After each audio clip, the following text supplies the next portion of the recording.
কারাই বা এগিয়ে থাকছে, কারাই বা পিছিয়ে রয়েছে। কেন্দ্র রাজ্য নির্বাচন হলেই নোটা একটা বিশেষ ভূমিকা নেয়। যে নির্বাচনে তারা মনে করেছিল যে এ রাজ্যের পট পরিবর্তন হবে, স্বৈরাচারী সরকারকে সরিয়ে নতুন বাংলায় সূর্যোদয় হবে, তৃণমূল কংগ্রেস মনে করছে যে বিজেপিকে অক্সিজেন যোগাচ্ছে কে? সেটা হচ্ছে নির্বাচন কমিশন।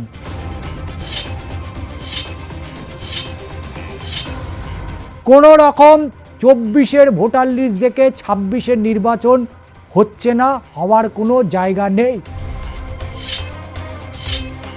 দেবাশিস কুমারের কাছে এই রাসবিহারী বিধানসভা কেন্দ্র কিন্তু একটা কঠিন লড়াই।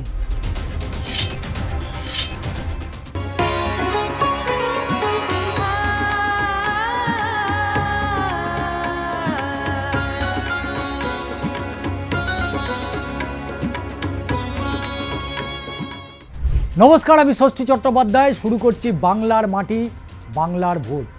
সারা ভারতবর্ষ জুড়ে বিভিন্ন রাজ্যের নির্বাচনগুলো যে মাত্রায় পৌঁছায়, বাংলার নির্বাচন কিন্তু তার আলাদা একটা মাত্রা নেয়।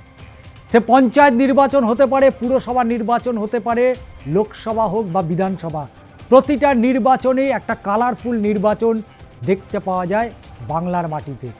এবং আমরা 294টি যে আসন নিয়ে বিশ্লেষণ শুরু করেছিলাম, সেই বিধানসভা কেন্দ্রগুলোকে ধরে ধরে আমরা বারবার বলছি, এটা কোনো রাজনৈতিক দলের হয়ে পক্ষপাতিত্ব করার জন্য নয়, আমরা নিরপেক্ষভাবে তথ্য দিয়ে বিশ্লেষণ করছি। কারণ 26-এর নির্বাচনটা একটা আলাদা নির্বাচন হতে চলেছে। এখানে নির্বাচনের কমিশনের যে ভূমিকা, সেই ভূমিকা নিয়ে শাসক বিরোধীর মধ্যে একটা তরজা শুরু হয়েছে। বহু মানুষের নাম ভোটার তালিকা থেকে বাদ গিয়েছে। তাই এবারের নির্বাচন ঠিক কিভাবে এগোতে পারে, এবারের নির্বাচনে কে এগিয়ে থাকতে পারে, যারা বিগত 2021-এর বিধানসভা নির্বাচনে জিতেছিলেন তারাই বা এই এসআইআরের ভোটার তালিকা থেকে নাম বাদ যাওয়ার পর তারা ঠিক কোথায় দাঁড়িয়ে রয়েছে, এটা নিয়েই আজকের আমাদের এই বিশ্লেষণ। আমরা সরাসরি কলকাতা দক্ষিণ রাসবিহারী বিধানসভা কেন্দ্র, যে রাসবিহারী বিধানসভা কেন্দ্র রাজ্যের মন্ত্রী শোভনদেব চট্টোপাধ্যায়ের। তিনি একসময় এই রাসবিহারী বিধায়ক ছিলেন, পরবর্তীতে তার জায়গায় এলেন কলকাতা পুরসভার মেয়র পরিষদের সদস্য দেবাশিস কুমার।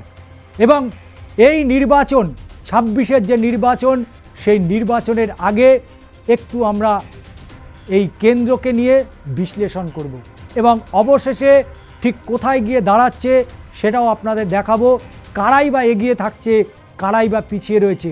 তো চলুন সরাসরি চলে যাই রাসবিহারী বিধানসভা কেন্দ্র এবং এই রাসবিহারী বিধানসভা কেন্দ্র যা এই নির্বাচনে কতটা ফলাফল বেরিয়ে আসতে পারে সেটা নিয়ে আমরা আলোচনা করব। এবং প্রথমেই দেখে নেব 2016 সালের বিধানসভা নির্বাচনে এই রাসবিহারী কেন্দ্রে ঠিক কে কোথায় দাঁড়িয়েছিল, অর্থাৎ কোন রাজনৈতিক দল তাদের কোথায় অবস্থান ছিল। চলুন প্রথমেই দেখে নিই 2016-র যে বিধানসভা নির্বাচন, যেখানে কংগ্রেসের সাথে সিপিএমের একটা জোট হয়েছিল এবং সেই জোটে ঠিক কোথায় সিপিএম কংগ্রেস দাঁড়িয়েছিল, কারণ 26-এর নির্বাচনে তারা প্রত্যেকেই আলাদা আলাদা লড়াই করবে। তাই 2016 সালের এই বিধানসভা নির্বাচনের ফলাফলের দিকে নজর রাখার দরকার রয়েছে। কারণ অল ইন্ডিয়া তৃণমূল কংগ্রেস 11তে তারা ক্ষমতায় এসেছিল, 16তে তারা কত মার্জিনে ভোটে জিতলেও সেটা নিয়েও একবার দেখে নেব। কারণ অল ইন্ডিয়া তৃণমূল কংগ্রেস এই রাসবিহারী বিধানসভা কেন্দ্রে মন্ত্রী শোভনদেব চট্টোপাধ্যায়, তিনি 2016-র বিধানসভা কেন্দ্রে প্রায় 60,857 ভোটে জয়লাভ করেছিলেন। এবং পার্সেন্টেজ অফ ভোট, শতাংশের যদি আমরা বিচার করি, সেই শতাংশে দক্ষিণ কলকাতার এই রাসবিহারী কেন্দ্রে 45.42% ভোট পেয়েছিলেন তৃণমূল কংগ্রেস। এবং দ্বিতীয় স্থানে ছিল বাম এবং কংগ্রেসের জোট, যে জোট 2026-এ না হলেও 2016-র বিধানসভাতে জোট ছিল। এবং সেই জোটে তারা পেল 46,304টি ভোট। এবং শতাংশটা অবশ্যই দেখে নিতে হবে, কারণ কত শতাংশ তারা 2016 সালে ভোট পেয়েছিলেন। 56% ভোট পেয়েছিল 2016 সালে বাম এবং কংগ্রেসের জোট। তৃতীয় স্থানে ছিল কারা? এ রাজ্যের 2021-এর যারা এ রাজ্যের বিরোধী অর্থাৎ বিজেপি, সেই বিজেপি 2016 সালে ছিল তৃতীয় স্থানে। তারা ভোট পেলে কত? 23,381টি ভোট। পার্সেন্টেজ অফ ভোট কত পেল না? তৃণমূল কংগ্রেস, বাম কংগ্রেসের জোট, তাদের যে শতাংশ, সেই শতাংশের অর্থাৎ বাম কংগ্রেসের জোটের 50%-এর তারা শতাংশ পেল, অর্থাৎ 17.45% ভোট পেল 2016 সালের বিধানসভা নির্বাচনে বিজেপি। বিএসপি তারা কত ভোট পেল? বিএসপি ভোট পেল 3,901টি ভোট, 1.9% ভোট পেয়েছিল বিএসপি। এবং নোটা, যে নোটাতে আবারও বলছি, নোটাটা অত্যন্ত গুরুত্বপূর্ণ ভূমিকা পালন করে প্রতিটা নির্বাচনে। আমরা দেখেছি বিশেষ করে কেন্দ্র রাজ্য নির্বাচন হলেই নোটা একটা বিশেষ ভূমিকা নেয়। এখানেও কিন্তু আমরা দেখছি প্রায় 14,553টি ভোট নোটায় পড়েছিল।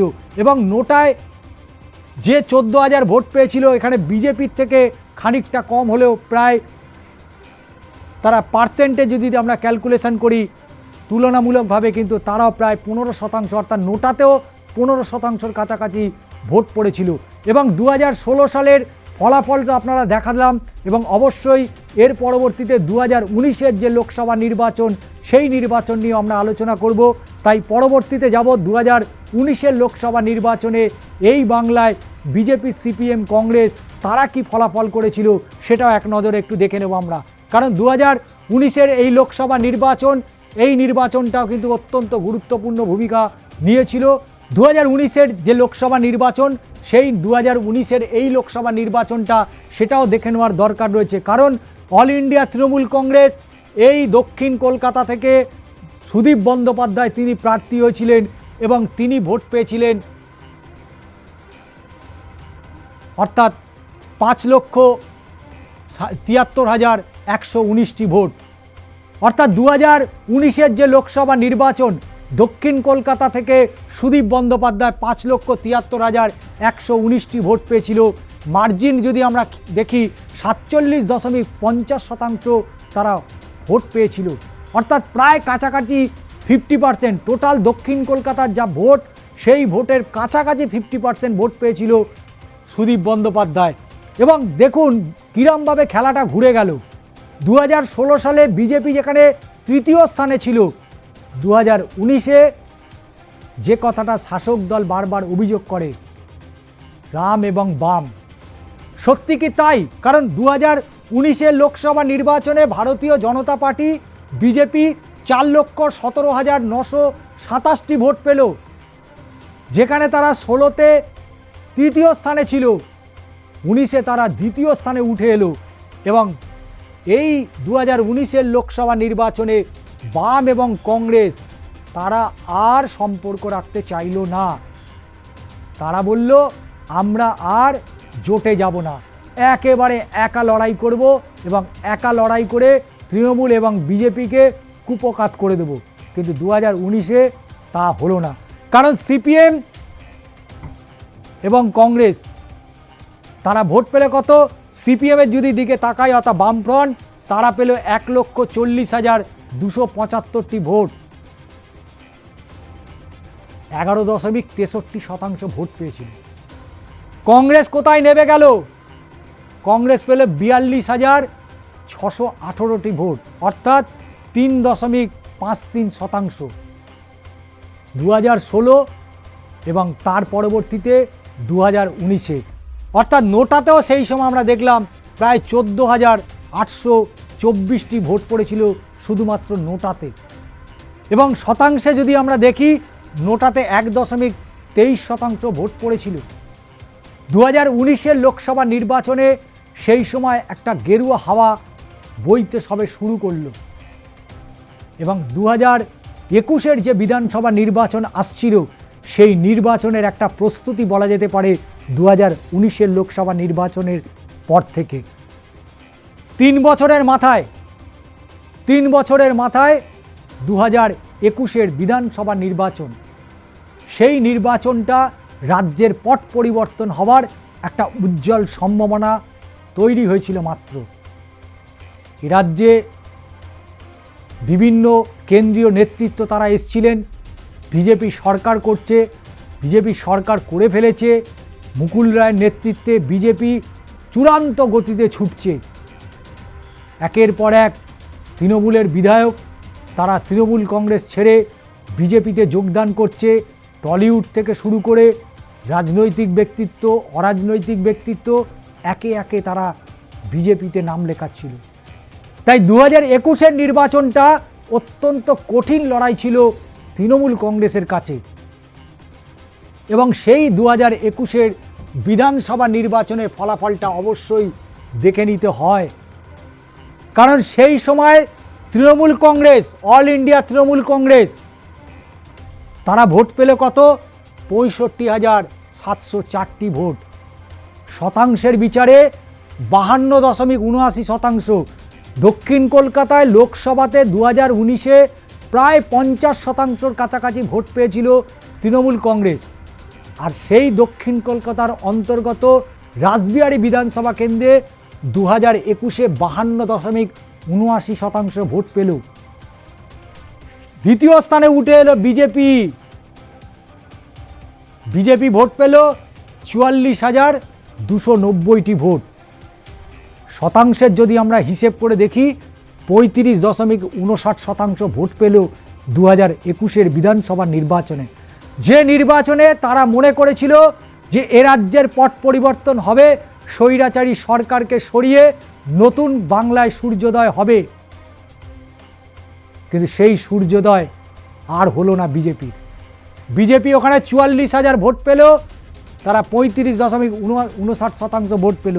এবং কংগ্রেস এবং সিপিএম আবার তারা জোটে গেল, এবং সেই জোট করে তারা কত পেল? মুখ লোকাতে হচ্ছে বাম কংগ্রেসদের, তাদেরকে মুখ লোকাতে হয়েছে, কারণ 10,314টি ভোট পেল রাসবিহারী বিধানসভা কেন্দ্র থেকে। শতাংশে কত পেল? 8.29%। তাহলে 2016-তে যখন তারা জোট করলো, 2019-এ তারা আলাদা আলাদা লড়াই করলো, 2021-এ এসে আবার তারা জোট করলো, এবং জোটের যা ফলাফল হলো তারা 8.29% ভোট পেল, অর্থাৎ 10,414টি ভোট। এবং সেই জায়গায় নির্দল প্রার্থী তারা ভোট পেলে 669, অর্থাৎ 0.54%। নোটাতে ভোট পড়লো কত? নোটাতে বরং ভোট অনেকটাই বেশি পড়েছে, 1,662টি, শতাংশ 1.34। অর্থাৎ 2021-এ বিজেপির স্বপ্নভঙ্গ হয়েছিল, কিন্তু 26-এ আপনারা নতুন তারা স্বপ্ন দেখছে, কারণ তাদেরকে অক্সিজেন যোগাচ্ছে। কে যোগাচ্ছে? নির্বাচন কমিশন। এই নির্বাচন কমিশনার তাদেরকে অক্সিজেন যোগাচ্ছে, এ কথা বলছে এ রাজ্যের শাসক দল তৃণমূল কংগ্রেস। কারণ এসআইআর থেকে যেভাবে মানুষের নাম বাদ চলে গেছে, যেভাবে বেছে বেছে নাম বাদ দেওয়া হয়েছে, তাই তৃণমূল কংগ্রেস মনে করছে যে বিজেপিকে অক্সিজেন যোগাচ্ছে কে? সেটা হচ্ছে নির্বাচন কমিশন। নির্বাচন কমিশন অলরেডি তারা কলকাতা এসছিলেন, রাজ্যে এসছিলেন, বৈঠক করে গেছেন, কিভাবে নির্বাচন হবে, কিন্তু কত দফায় নির্বাচন হবে এই সব প্রসঙ্গ সেসব মুখে না বললেও তিনি কিন্তু স্পষ্ট বলে গেছেন স্বচ্ছভাবে নির্বাচন হবে। আমরা এবার দেখব 2024-এর লোকসভা নির্বাচন। এই 24-এর লোকসভা নির্বাচন, যে নির্বাচনে আবারও সুদীপ বন্দ্যোপাধ্যায় দক্ষিণ কলকাতার প্রার্থী। অর্থাৎ অল ইন্ডিয়া তৃণমূল কংগ্রেস দক্ষিণ কলকাতায় তারা ভোট পেল 6,15,274টি।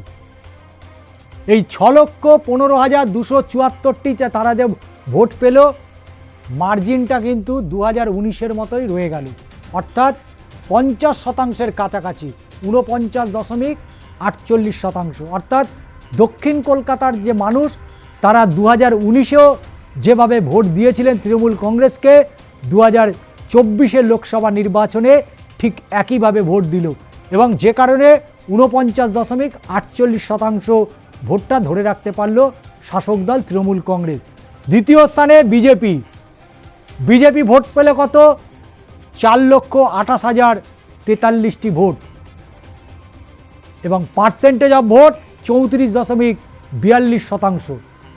অর্থাৎ 2024-এর যে লোকসভা নির্বাচন, যে নির্বাচনে দেশের প্রধানমন্ত্রী নরেন্দ্র মোদী যে ভোটার লিস্ট দেখে তিনি নির্বাচন করেছিলেন, সেই 24-এর লোকসভা নির্বাচনের ভোটার তালিকা 2021-এর ভোটার তালিকা একেবারেই কোনো মিল নেই, আকাশ পাতাল তফাৎ হয়ে গেছে। কোনো রকম 24-এর ভোটার লিস্ট দেখে 26-এর নির্বাচন হচ্ছে না, হওয়ার কোনো জায়গা নেই। দক্ষিণ কলকাতায় কয়েক লক্ষ মানুষের নাম ইতিমধ্যেই বাদ চলে গিয়েছে। তবে এই বাম এবং কংগ্রেস যে তারা যে জোট করল 2024-এর লোকসভা নির্বাচনে, সেখানে কিন্তু তারা ভোট পেলে কত? 1,68,531টি ভোট। 13.55% ভোট পেয়েছিল এই দক্ষিণ কলকাতা থেকে। সিপিআইএম কংগ্রেসের জোটের প্রার্থী সায়রা হালিম তিনি দাঁড়িয়েছিলেন, তিনি 1,68,531টি ভোট পেয়েছিলেন। নোটাতে ভোট পড়েছিল টোটাল 6,423টি এবং 0.42% ভোট পেয়েছিল নোটা, অর্থাৎ ভোট পড়েছিল। এই 24-এর লোকসভা নির্বাচনের 2 বছরের মাথায় এই 26-এর নির্বাচন অনুষ্ঠিত হতে চলেছে, যে নির্বাচনে এতগুলো ইস্যু ছিল বিরোধীদের হাতে। এ রাজ্যের কয়লা পাচার, শিক্ষক নিয়োগ দুর্নীতি, গরু পাচার, আরজি করের মতো ঘটনা, দক্ষিণ কলকাতার ল কলেজের ঘটনা, মহিলাদের নিরাপত্তা, একের পর এক ইস্যু। কিন্তু সেই ইস্যুকে বিরোধীরা নিচ্ছে না, বিরোধীরা নিচ্ছে এই মুহূর্তে এসআইআর। আর শাসক দল তৃণমূল কংগ্রেস তাদের মাস্টার স্ট্রোক, একদিকে তারা এসআইআর নিয়ে সুপ্রিম কোর্টে মামলা করেছে, তারা ইতিমধ্যেই যুবসাথী তাদের এই নতুন প্রকল্প, সেখান থেকে 21 থেকে 40 পর্যন্ত বয়স তারা যে সুবিধা পাচ্ছে, এরকম ভিন্ন ভিন্ন বিষয় তৃণমূল কংগ্রেসের রয়েছে। কিন্তু বিরোধীদের হাতে কি থাকছে? এই রাসবিহারী বিধানসভা কেন্দ্রে যেখানে দেবাশিস কুমার এবারের প্রার্থী, সেই দেবাশিস কুমারের বিশ্লেষণে আমরা যাব। কারণ দেবাশিস কুমার যদি এই 2021-এর যে বিধানসভা নির্বাচনে তিনি যে ভোট অফ মার্জিন জয়লাভ করেছিলেন, সেই মার্জিন অফ ভোটটা আমরা দেখে নেব 21,414টি। 21,414টি ভোট পেয়েছিল 2021-এর বিধানসভা নির্বাচনে। কিন্তু তার পরবর্তীতে এসআইআরের 2টো তালিকা প্রকাশ হয়েছে। প্রথম খসড়া তালিকা 2025-এর 16ই ডিসেম্বর। সেই এসআইআর, যে এসআইআর আতঙ্ক ইতিমধ্যেই মানুষের মধ্যে একটা প্রতিক্রিয়া তৈরি হয়েছে। সেই এসআইআরে বাদ পড়ল 42,519টা নাম বাদ চলে গেল। ভাবতে পারছেন, 21,414 ভোটে লিড দিয়েছিল দেবাশিস কুমার এই 2021-এর বিধানসভা নির্বাচনে, এবং 2 বছরের মাথায় এই এসআইআর, যে এসআইআরের নাম বাদ গেল 42,519 জনে। তার পরবর্তীতে আবার এসআইআরের নাম বাদ গেল 28শে ফেব্রুয়ারি, সেখানে বাদ পড়ল কত? 1,066 জনের। তা দেবাশিস কুমার তিনি 21,000 ভোটে জয়লাভ করলেও ইতিমধ্যেই এই দক্ষিণ কলকাতা রাসবিহারী থেকে 42,519 প্রথম দফায়, দ্বিতীয় দফায় 1,066টি ভোট। অর্থাৎ এসআইআরে মোট বাদ পড়ল কত?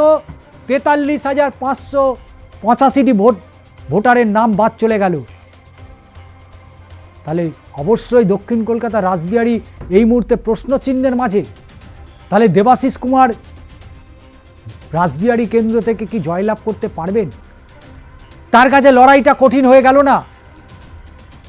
কারণ তিনি যে মার্জিনে জয়লাভ করেছিলেন তার 50%-এর ওপরে এসআইআরের তালিকা থেকে নাম বাদ চলে গেছে। তাহলে দেবাশিস কুমারের কাছে এই রাসবিহারী বিধানসভা কেন্দ্র কিন্তু একটা কঠিন লড়াই। যদি আমরা 2021-এর বিধানসভা নির্বাচনে দেখি, সেই নির্বাচনে দ্বিতীয় স্থানে বিজেপি উঠে এসেছিল, কিন্তু 2026-এ এসআইআর হওয়ার পরে সেখানে ফলাফলটা পরিবর্তন ঘটতেই পারে।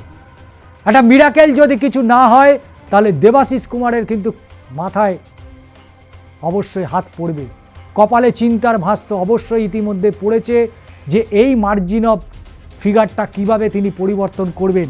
কারণ দেবাশিস কুমার তিনি যে ভোটে জয়লাভ করেছিলেন, সেই তৃণমূল বিধায়ক দেবাশিস কুমার যে ব্যবধানে জয়লাভ করেছিলেন তার প্রাপ্ত ভোট থেকে 22,171টি ভোট, আর এই 22,171টার নাম বাদ চলে গিয়েছে। অর্থাৎ তিনি এখনো পেছন দিকে পড়ে গেলেন। 21,000 সামথিং মার্জিনে জয়লাভ করেছিলেন 2021-এ, কিন্তু মাইনাসে কত রান করছে? 22,000 মাইনাসে রান করছে। অর্থাৎ তিনি যে ভোটে জিতেছিলেন তার থেকেও অনেক বেশিতে তিনি মাইনাসে রয়েছেন। এই মাইনাসটাকে কাটিয়ে তিনি কিভাবে প্লাস করবেন? রাসবিহারী বিধানসভা কেন্দ্র দক্ষিণ কলকাতার এমন একটা কেন্দ্র যেখানে আবারও বলছি অবাঙালি ভোটারের সংখ্যা অনেকটাই বেশি। তাই এই আসনটা দেবাশিস কুমারের কাছে ধরে রাখাটা একটা কঠিন চ্যালেঞ্জ। ধরে রাখতে পারবে কিনা তার উত্তর সময় দেবে। মানুষ ভোট দেবে, মানুষ তার নিজস্ব প্রতিনিধিকে চয়ন করবেন। সেটা বিজেপি হতে পারে, সেটা বাম কংগ্রেস হতে পারে, বা সেটা তৃণমূল কংগ্রেস হতে পারে। কিন্তু রাসবিহারী কেন্দ্র একটা প্রশ্ন চিহ্নের মাঝখানে দাঁড়িয়ে রয়েছে, কারণ 22,171টি ভোট আর তারা আসবে না লিস্টে। তাই এই রাসবিহারী বিধানসভা কেন্দ্রে 26-এ কি ফলাফল হয় সেদিকে তো অবশ্যই নজর থাকবে। তবে আবারও যেতে যেতে বলে যাই, আমরা যে নির্বাচনী ফলাফল বিশ্লেষণ করছি সমস্তটাই কিন্তু তথ্য দিয়ে, এখানে কোনো রাজনৈতিক দলকে আলাদা করে সুবিধা দেওয়ার কোনো জায়গা নেই, আলাদা কোনো রাজনৈতিক দলকে এগিয়ে রাখারও কোনো জায়গা নেই। আমরা শুধু তথ্য দিয়ে বিশ্লেষণ করছি যে এই মুহূর্তে যদি নির্বাচন হয় তাহলে সেই নির্বাচনে এই রাসবিহারী বিধানসভা কেন্দ্র শুধু নয়, রাজ্যের 294টি বিধানসভা কেন্দ্রে কি ফলাফল হতে পারে, কে বা এগিয়ে যেতে পারে, কে বা পিছিয়ে পড়তে পারে। বাম এবং কংগ্রেসের এবারে জোট হয়নি, ফলে এই 26-এর নির্বাচনে পৃথক লড়াইয়ে কে কতটা ফসল তুলে নিতে পারে সেটাও এখন দেখার রয়েছে। কারণ শিয়রে এবার নির্বাচন, এবং নির্বাচন কমিশনের ভূমিকা নিয়ে বারবার প্রশ্ন তুলেছে শাসক দল, কিন্তু সেই প্রশ্নের মানুষ কি উত্তর দেবে তার জন্য অপেক্ষা তো করতেই হবে। আজ এখানেই শেষ করছি, আবারও দেখা হচ্ছে পরবর্তী কোনো বিধানসভা কেন্দ্র নিয়ে, সেখানে আমরা আলোচনা বিশ্লেষণে যাব এবং কি ফলাফল হতে পারে সেটা আপনারাই সিদ্ধান্ত নেবেন। কারণ গণতন্ত্রের উৎসবে আপনারাই হচ্ছেন গণদেবতা, আপনারা যাকে চয়ন করবেন তিনি নির্বাচিত হয়ে রাজ্য বিধানসভায় পা রাখবেন। আজ এখানেই শেষ করছি, নমস্কার। তবে যেতে যেতে বলে যাই, সাবস্ক্রাইব করতে ভুলবেন না এবং অবশ্যই আপনাদের মূল্যবান বক্তব্য জানাতে ভুলবেন না।